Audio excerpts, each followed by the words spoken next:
Hi guys, and welcome to Week 2 Critiques. Yeah, so today we're going to be looking at some tinted images. Some images where you recreated the look of certain darkroom techniques involving tinting and involving, if you've ever done any of these in the darkroom, bad smells. That's one of the most vivid things I remember from doing this stuff in the actual darkroom is that it smells bad, especially the sepia tone. It smells like rotten eggs. Um, Funny story about that. For the first half hour that you do it, it stinks really bad like rotten eggs, and then you stop smelling it. And then someone else comes in the room and they say, "Oh my gosh, it stinks so bad in here like rotten eggs." And then you realize that you've been smelling it for so long that you've lost the ability to smell that smell. Then you leave for like 5 minutes, come back, and it smells like rotten eggs all over again. Ah, maybe that wasn't that funny of a story. All right, today we're going to be starting off with Penny's work. Um, and I just do them by the order that people turn them in. Um, yeah, so we're looking at churches here. And we got some, having looked at these earlier, there's some actually kind of nice images of churches. So yeah, overall these were pretty good. A little bit dark here. I think some of the whiteness in the clouds was maybe throwing off your exposure just a hair. I'm not sure if these are all the same kind. I see this says Baptist. I don't know if these are all Baptist churches. Some of them actually kind of look like I tend to associate this kind of spire with Mormon churches. But that may be just because I'm in the West and the majority of churches that look like this are Mormon churches. Looks like a Lutheran or Methodist church? I don't know. This kind of looks like the church I went to as a kid. But yeah, it's sort of like, I almost have like a typology thing going here, like Bert and Hilda Becker, where you have like the same kind of building, but like variations on that. I always kind of like that. And yeah, it's interesting when you have like the same kind of building or similar kind of building repeated. You sort of start to look at the interesting ways in which they differ from each other, like a detail like this. I always find that really kind of interesting. And oops, stupid computer. I hate when my computer lights like that. All right, and I also kind of thought this was an interesting image right here for the icon. It's always an interesting thing to do when you have like sort of a Dutch angle on a building like this, because it makes us sort of go like, okay, what's going on here? I feel like this is the sort of shot, and that's tough because my first instinct when looking at this was fill flash. You know, I'm just like pop fill flash there, but you're far enough away that you even your full blast flash isn't gonna necessarily open that up. But again, that's why they have Photoshop. That's the sort of thing that if you can't open it in real life, you can sometimes open in Photoshop. What I like is that she's shooting sort of into the sun to get this like.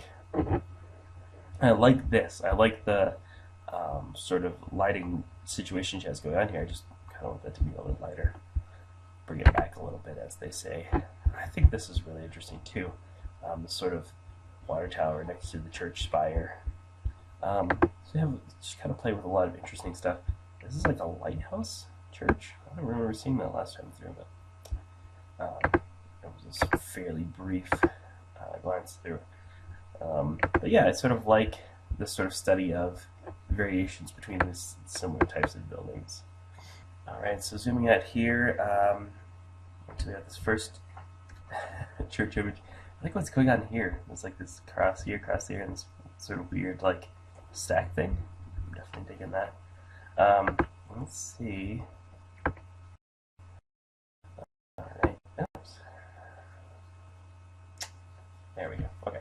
So I'm liking the conversion to black and white. I feel like, again, it adds sort of a And you can say this like of most images, add sort of a classic look to it. But I think that's particularly apt here because you have this building that is sort of, I mean, it was built, you know what, 40, 50 years ago. So you have sort of an element in it of sort of looking back, a throwback, a more classic image done in a more classic style. You're sort of emphasizing that by switching to black and white. Okay. Again, I like this. I like the triangles here. Nice use of geometric shapes. And let's see what it looks like in sepia tone. Nice. Yeah. I feel like that's a pretty accurate sepia tone. There was this, like a power line or something. It's slightly distracting. But overall, I'm with you there. I'm digging it. Alright. What does this remind me of? I don't know. Sorry. Distracted. So we have another church here, and let's see what the effect is. Cyanotype. Nice. Pretty accurate. Pretty good. Definitely cyan. Can't get around that. I feel like maybe the real cyanotypes are just slightly bluer than this, but this is pretty nice, pretty close approximation to the darkroom technique that you're looking at. And I also like, it sort of emphasizes this, like elements like this that are white on a blue background, they tend to get a little bit of added contrast from this. I mean, it's fairly white there, but when you're removing this brick-colored element and sort of these other elements, it really sort of, I feel like it emphasizes that relationship, and it sort of brings that to the forefront. And then, better. Okay. Yes, this is the one I was talking about earlier. Oh, hey. You can see that this is in Georgia, maybe Concord, Georgia. I'm trying to read it there. Yeah, I like it. I want to see what she did with it. Selenium tone. Yep, definitely looks like selenium tone to me. And I feel like a lot of these sort of tinting elements are really kind of adding a layer to these. Again, part of it is probably the tinting, part of it is maybe the, sort of removal of a lot of different colors to really focus on the forms and stuff.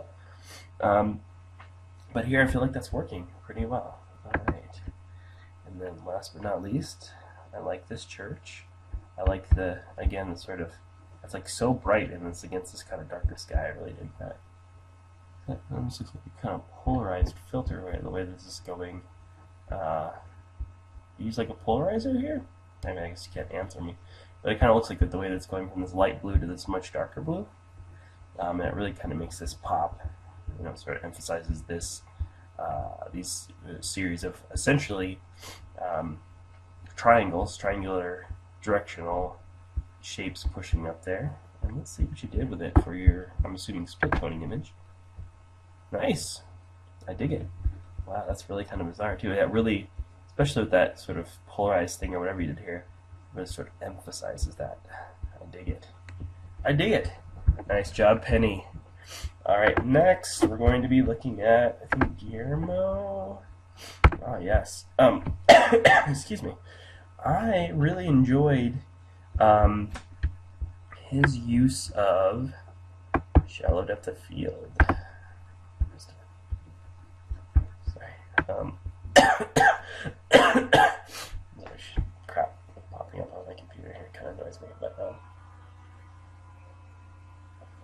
there's a lot of sort of, excuse me, I'm sorry you guys, I have a cold, and out of the 12-month period I seem to have a cold about 11 of those months, so sorry you have to listen to me coughing.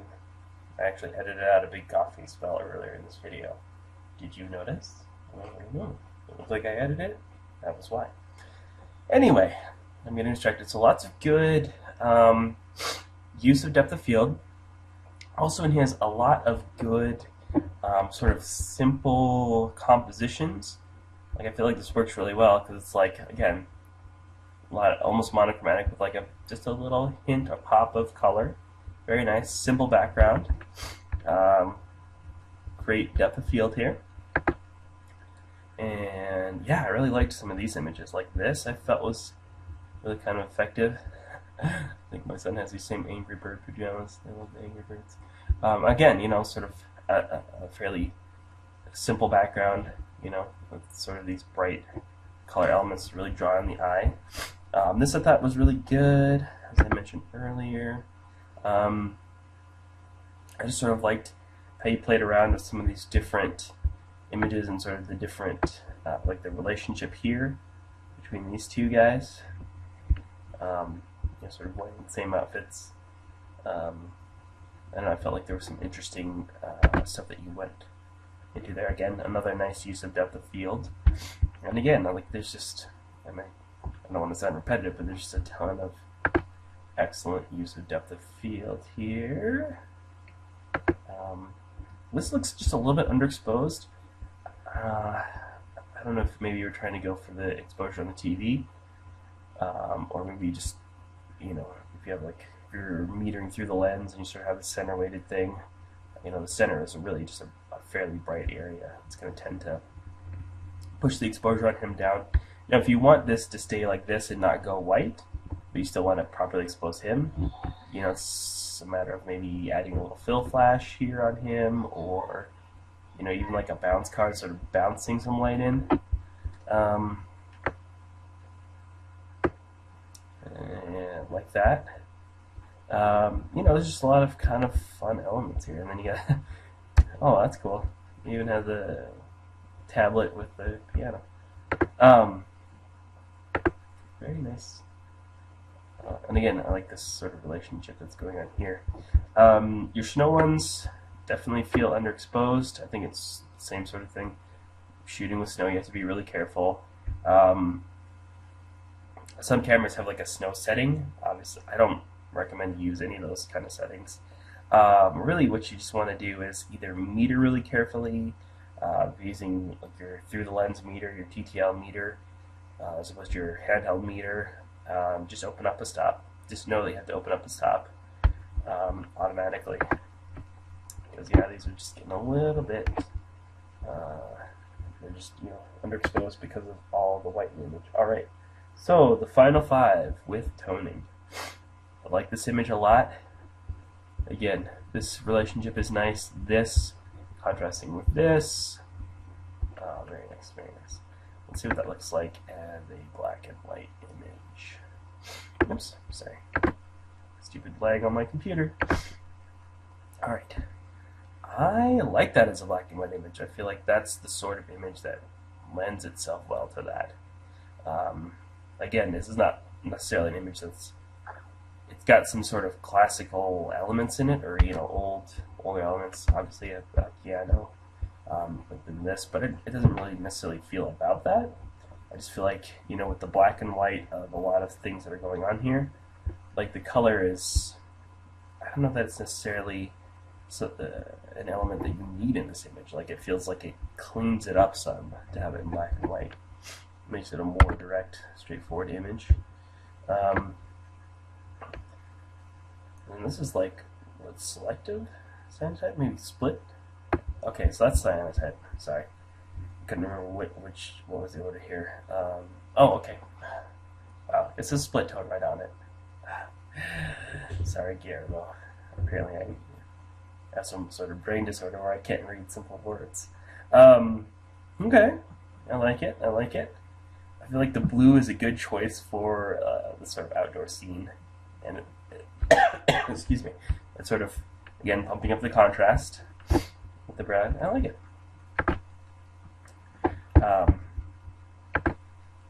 Okay, here we go. So we got the one that I mentioned before, like that shallow depth of field on, and you went cyanotype with it, and I like the results. Oops, sorry, too far.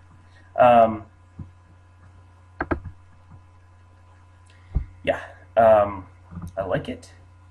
Again, it feels like an improvement to the image in terms of like it feels like the effect goes with the type of image. I think it's the blue that sort of somehow gives it like almost like a futuristic feeling, um, which I am totally fine with. It's funny because cyanotype I associate with an older process, but the adding of cyan to this image makes it feel like it's going the other direction, like it's more futuristic. I don't know. Maybe it's just me. Alright, so we got the original here.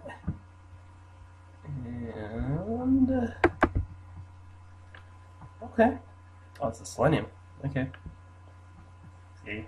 I can read words. You proud of me? Alright. Awesome. Yeah. Feels sort of neutral on this. It works. It looks like the thing. And the sepia tone. It looks like sepia tone. I feel like you want to dial back the effect just a slight amount. It just feels like a lot of sepia.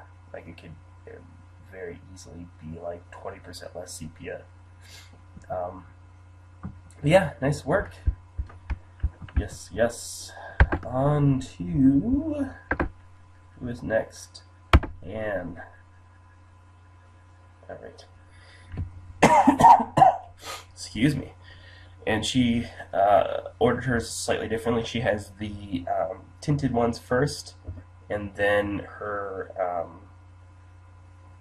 contact sheet afterwards. So, excuse me.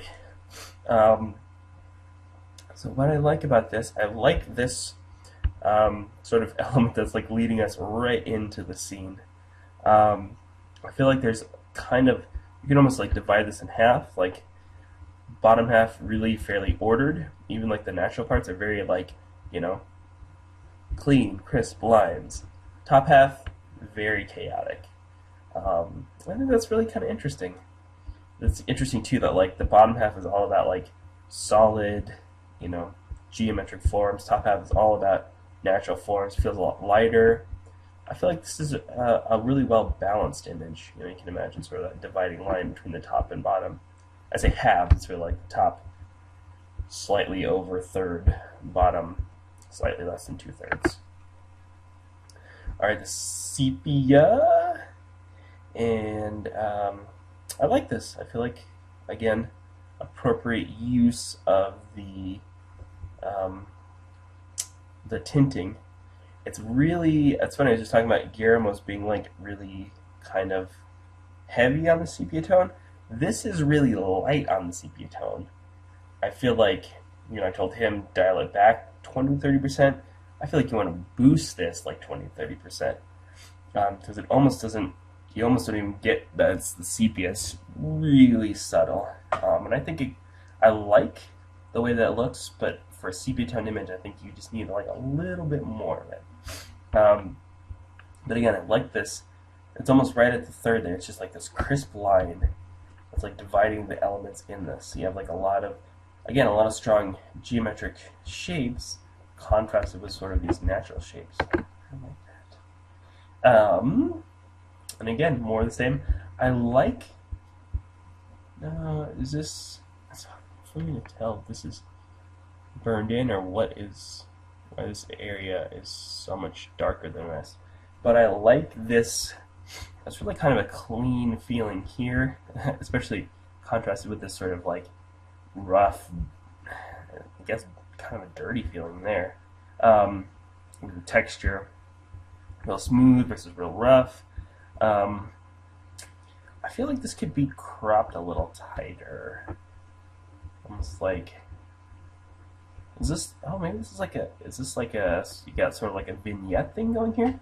I'm seeing, like, the more I look at it, the more I'm seeing it almost looks like an edge burn. Like darker, like the edges are a lot darker than the center. That definitely could be. I'm going to think about that one some more. Let's look at cyanotype. I like it. I know I say that a lot. It's not very specific.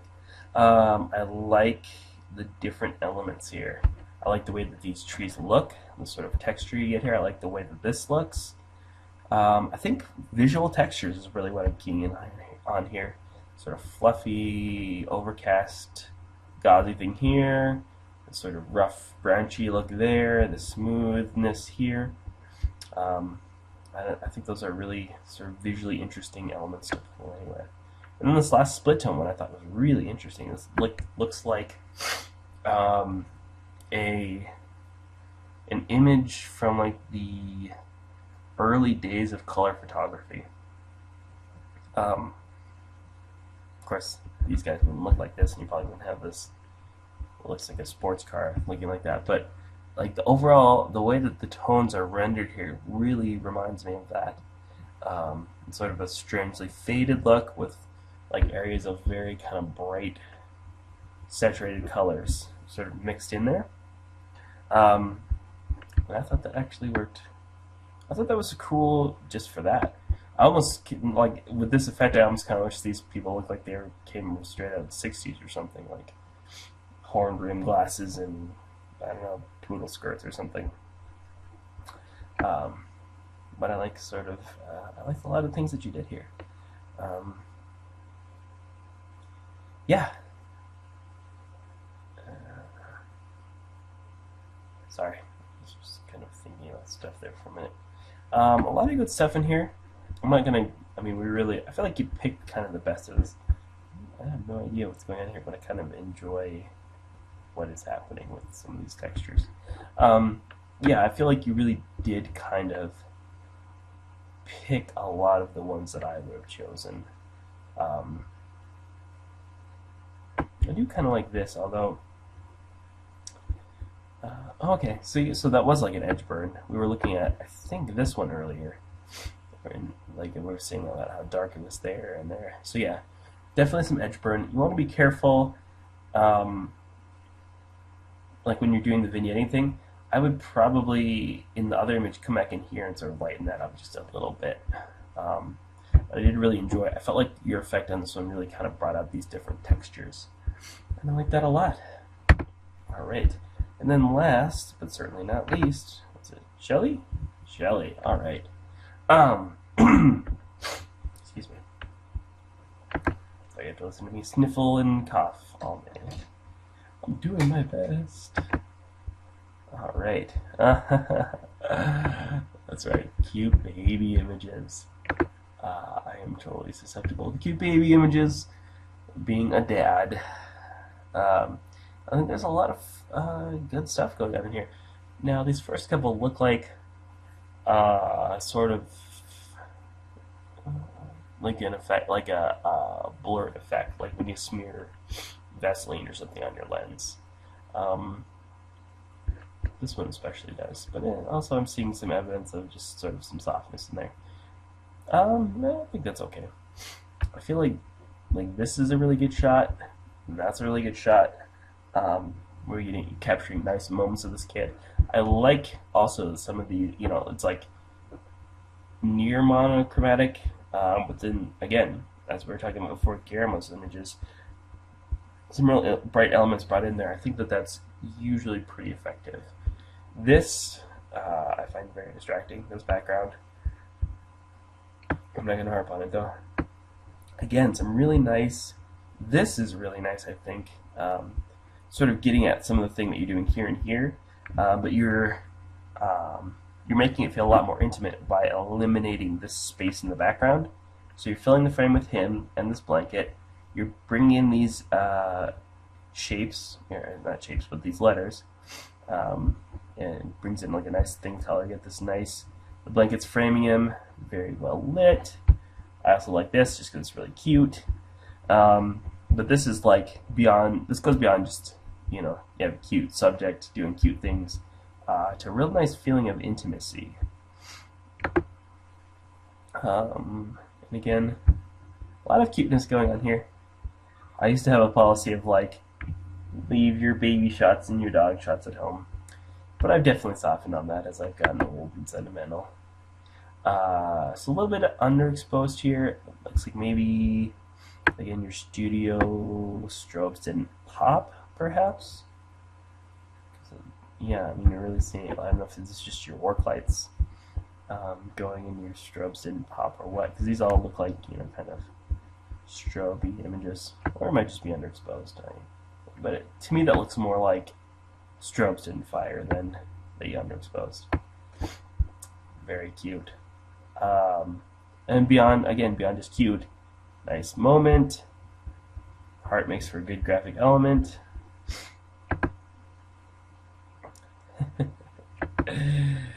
Okay. I might overdose on cuteness here on some of these. Don't mind this background, but a little bit, I think you need to be careful of the glare that you're getting off of it. So wood paneling can be very shiny, and it's tough not to get that. You just work with positioning your lights a little bit more. Again, nice moment there. I like a lot of your elements have come together that you're working with in some of these other images. Alright, cuteness. Yes, so good choice in terms of an image. And, you know, I feel like it looks good in black and white, but you definitely do lose one of the things that I like a lot about this, and that's the little touches of color that are in it. Alright, next up here we have the selenium tone, excuse me. Yeah, definitely looks like a selenium toned image. Yeah, this is another one where I feel like those little bits of color that you added in sort of, like if I was the shooter, you know, the photographer, and this was someone's kid, and they were, you know, I'm just going, well, which version would I give them? I would give them this version because I just like those little hints of color. But again, that's not the assignment here. I'm just sort of, I don't know, don't mind me. I do like, though, again, like the way that some of these sort of tonal gradations get emphasized by that. That was a really nice, and of course, the tiny amount of drool coming off the mouth. Nice. You see, this is one where your use of the tinting or toning technique is, I think, it is an improvement. This is not sepia tone though. This looks more like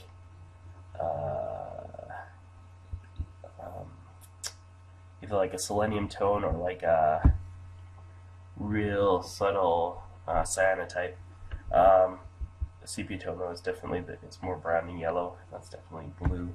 Having said that, I think this is an improvement to the image because you're getting stuff like this. You're getting partially it's just more contrast, you know, like a little bit of a better looking version of it. But you're also getting, again, some nice gradation of tones. Stuff in here is really nice. This is really nice. Just a little punchy guy. But this is not one where, like, I mean, I like the yellow shirt and the pants, like the little bit of color, but I feel like this, it's not something that, I feel like that is, what am I trying to say? I feel like the removal of the element of color is adding more to the image overall than what this is adding, if that made sense. That's definitely a cyanotype. Yeah, I like that. Plus, there's a lot of blue in this image to begin with, so it really kind of adds something to it. But yeah, I mean, again, the tonal gradations are very nice. I'm sorry, guys. I know this is getting super long. I like that. And it sort of got rid of some of your, some of this here. Okay. Is there one more? Excellent work all around, guys. Sorry that this kind of ran long. I get a little long-winded. But I thought you guys all did some really nice work this time around. So, the phrase that pays, ugh, I sound like a disc jockey, the word that you want to use to let me know that you watched this entire video is safari, as in going to Africa and looking at lions and giraffes and stuff. For those of you who don't know, you spell safari S-A-F-A-R-I. So yeah, feel free to use it in a sentence or post it by itself. Pretty much everyone used it in a sentence, which I always just kind of find it funny when it's like a little code. You're like, so I'm going on safari next week. I'm like, oh, okay, I get it. Very clever. All right. So thank you all for watching all the way to the end. And thank you for turning in great work. I will see you next time.